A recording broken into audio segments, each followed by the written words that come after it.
Hey, welcome. My name is David Gewertz, and today we are going to look at my private site, the Guest Access add-on. And we're going to do something a little bit different this time. We are going to use an AI overview that was created using Google's Notebook LM.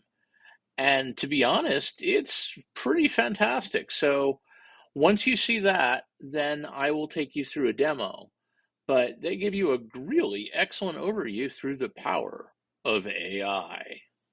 So, if you've ever had to run a private WordPress site, you already know the struggle. You need to lock it down tight, but then you also have to let people in sometimes. Clients, colleagues, people like that. Well, today we're going to dig into a really smart solution for that exact problem. It's the Guest Access add-on for the popular My Private Site plugin. Okay, so picture this. You've got a website that's totally private, members only. Maybe it's a new project for a client, or a family photo album, or even an internal site for your company. But then, you need to give someone a quick look, just a peek, and you really, really don't want to hand over a username and password. What do you do? And that right there, that's the heart of the problem, isn't it? It's this constant tug-of-war between keeping your content safe and private and the real-world need to share it with certain people, but on your own terms. It always feels like you're stuck, right? Like you have to pick one or the other. Let's really break that down. I mean, the old way, it's just a hassle. You've got to create a whole new user account, come up with a password, send it over, and then, and this is the part everyone forgets, you have to remember to go back in and delete that user later. It's basically a security nightmare waiting to happen. But the solution is so much more elegant. You just generate one secure link, no passwords to share, and the best part, access just expires on its own. It's clean, simple, and way more secure. All right, so this is exactly where the Guest Access add-on steps in. It was literally built to solve this one problem, to bridge that gap between total lockdown privacy and easy, controlled sharing. So what is it exactly?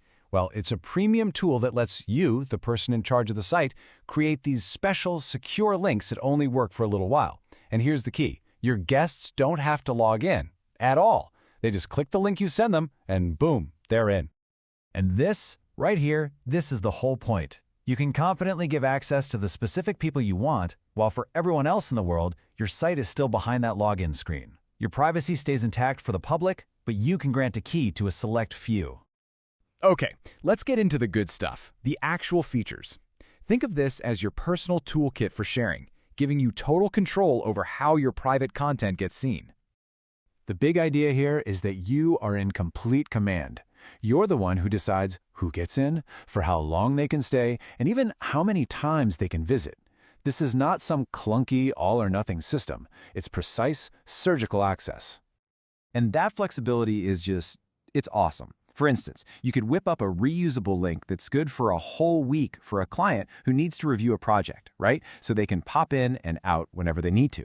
But what if you're sending a super sensitive document?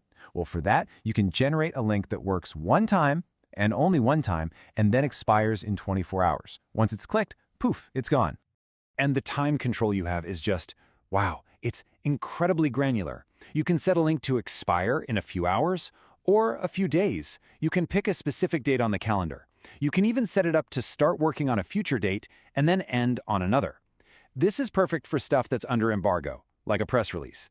But the most crucial part is this set it and forget it security. You create the link, set the rules, and you're done. You don't have to lie awake at night wondering if you left a digital backdoor wide open. So what's the experience like for your guest? Honestly, it could not be easier. There are no accounts to make, no passwords to type in or forget, no technical hoops to jump through. It's just 1, they get the link from you. 2, they click it. 3, they're looking at your site. It is totally, completely frictionless. Now, this next point is super important. Using one of these guest links is not the same thing as making a page public, not even close. When a page is public, anyone can find it, including Google. But when a page is accessed with a guest link, it stays completely private and hidden from search engines. Think of it like this. It's a personal invitation, not an open house. All right, let's flip the script and look at the admin side of things. Let's see how this builds your personal command center, making sure you are always 100% in control of who's seeing your site. So you get this really clean dashboard where you can see everything in one spot. All your active links, when they're set to expire. You can even track usage stats. You can see how many times a link has been clicked and the last time it was accessed, which is perfect for knowing if your client has actually looked at the designs you sent. And here's the kicker. You can revoke access to any link at any time instantly. And that revoke button? We're talking one click. That's it. Did you send a link to the wrong person by mistake? Click. Is the project over and you want to lock things down? Click. Access is gone. Instantly. Now that is absolute control. So when you really boil it all down, what you've got is this perfect blend of rock-solid security and just dead simple usability. You know, there's a phrase that I think just perfectly sums this whole thing up. Maximum security, minimum hassle. You get all the protection you need without all the headaches and complicated steps.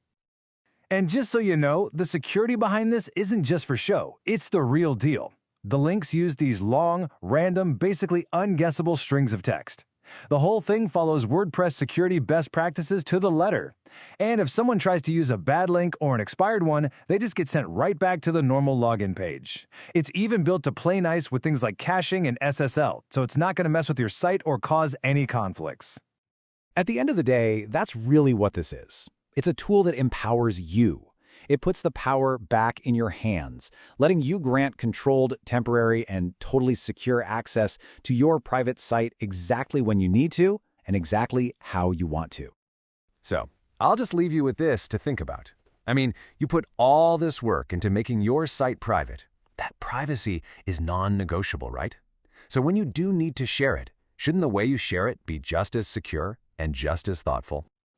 All right, it is demo time. Okay, we're going to do a demo of the guest access add-in for my private site. And so we're going to start here on the guest access tab of site privacy. But I want to set the scene for you because why would you do guest access? It's because you want to allow certain people to have access to certain things. And to do that, your site needs to have some degree of privacy already to be able to do that. Now, one way that you can do that is to just go into privacy,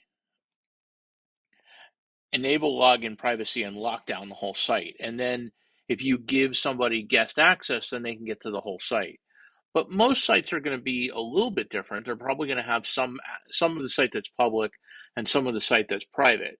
Guest access will work with just the base My Private Site, but it works really well with the Public Pages add-on. And the Public Pages add-on allows you to create some content that's public and some content that's private and set a standard by which you're going to work with. So I'm going to give you a very quick introduction of that to set the stage for where we're at. So we're going to be working in a variation of the site where the site is public and some pages are private. And our site is pretty simple. So on our demo site, it's basically your typical like software company site. There's a home page, there's a product info section, there's a pricing section, there's developer resources, a blog, and an about. But some of these areas are restricted because we may or may not want to show what those are. So for example, in pricing, departmental pricing and enterprise pricing are locked. If you go to that, they're locked and you have to log in. Go back to the demo. The same thing, all of developer resources is locked and the blog is locked. So that way we've got a basic setup and we can see that in public pages. If we go over here to private content, you can see that we have restricted the departmental pricing, the enterprise pricing, and everything in developer resources and blog. And that's normally the case. But what we want to do is set this up so that you can give guest access to some of those areas. Now, guest access allows you to choose a description, what access role somebody has, a landing URL, the guest key, which is really important. This is basically their unlock code, a date limit, which can either be a range of dates from start to end or end on a certain date, a number of accesses, which can be anything from unlimited to 1, 2, 3, or 5, all the way up to as many as you want. And then what happens if access is denied? Either go to the site's homepage or show a custom message or redirect to a specific URL. So let's do a couple of demos given our restricted software company website to see how we let people through. So I've got a couple of these set up. The first one is an embargo example. So if you hit the pencil icon, it will repopulate these fields so that you can edit it. So in this case, what we have is a selfie shoe announcement embargo for the incredibly exciting product of a selfie shoe. If somebody comes into the site, they're set up as a subscriber, and their landing page, if they use it, is a coming soon selfie shoe page, which is in the blogs. Now, if you recall, when we go back here, if we go to blog, it's just a login code. That's all there is. So we want to be able to let people, and this is ideal for press, for example. You want to be able to let them get into the site for a specific date range. Now, in the case of the selfie shoe, let's go back and do our little edit.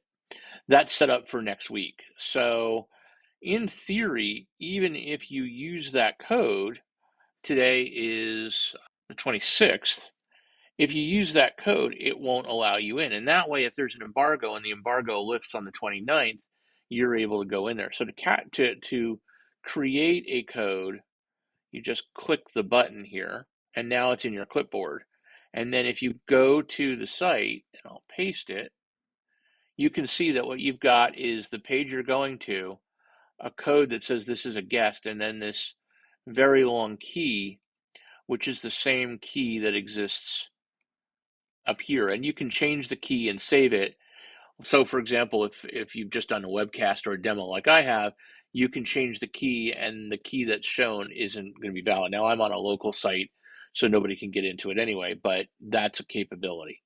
So we're going to come back in here. If you give them that link and they paste in that link, then they hit go. So they're at the contact us page, not the blog page, because the embargo hasn't lifted. So we'll come back to this for a second. Remember that this is 3 days hence. So what this is set up to do is it's set up to begin in 3 days. And if it's not in that period of time, it's set up to send them to the contact us page, which is exactly what it did. We took that code. Actually, we took that code. There we go. I know it's a little confusing. We go to the home page. We pasted in that particular link, and you can share this in email or anything else, and it's not valid, so we sent them to the contact us page. We did not send them to the blog page. But if the time comes that we want to change that, let's change that. Let's come back up to the selfie shoe announcement here, edit it, and let's start it today. Save the access. While we're at it, let's regenerate that code and save the access. And then we grab that link. Now, if we come back, whether we're on Contact Us or Home, and we paste in the link, now you're getting to find out about the exciting new selfie shoe. So that is how that works, and that'll be available to those readers from the 26th now until the 3rd. Now, let's assume that you didn't want people to have access to that, or you didn't want that code valid anymore. You can just lock it down right there. Just click the button. It's locked down. Go back here. If we hit refresh, they're now locked out. They're sent back to that contact us page, which is the page we designated as the destination if that code is not usable. So let's take a look at a couple of other examples of this sort of thing. The selfie shop now is now access denied. If a key expires, like this key here expires, then it isn't going to let them in either. So let's copy that. Let's come in here and look at what happened with an expired key. This one, they get a message which says that the pricing access is complete. For more information, contact your sales rep. So we can use similar things here with other mechanisms. For example, we can set up a temporary access to the developer area. This expires on 9/30. It expires in a few days. So if we grab that link and we go to the page, demo.local, If we grab that page, now developer resources, all the developer resources are turned off. But if we use this code, it takes them into the coding API. And here's a good example of where this might be used. Let's come back to here and let's look at this example. So this is the temporary developer access example. So we're giving a developer access, we're setting it up as editor, and we're letting them go to the API page. The reason for that is perhaps you've got a developer who you want to go in and look at the documentation on that page, but you really don't want them to have access to it a lot. You want to just have them go in, look at it, make any quick changes, and then you want to shut them off because you really don't want to let them go play on the site. So this way you can allow them in, give them whatever level of access they need, but also shut them down later. You can also give them the ability to access it for a while, and then you can go back and reset it to subscriber so that they can read it but not have the ability to edit it. Okay, let's look at one more scenario. In this case, we've got a developer. We want to give one-time access to some sample code. So their landing URL is sample code, and they have max accesses of 1. And as you can see, we have remaining 1 of 1. So let's copy that. Let's go to the site. Let's paste that in. And as you can see, there they are. Let's go back to the page. Let's refresh. And now you can see that they have remaining 0 of 1. So they'll have access to that page for the next 24 hours. And then after that, they won't have access to it again. And that's basically guest access. It gives you a lot of capabilities with a lot of flexibility, and it works really well with the public pages add-on. And that was my private site, Guest Access. You can get it at zatslabs.com. There's more information up there as well. And have yourself a great day. For my private site and Zats Labs, my name is David Gewirtz.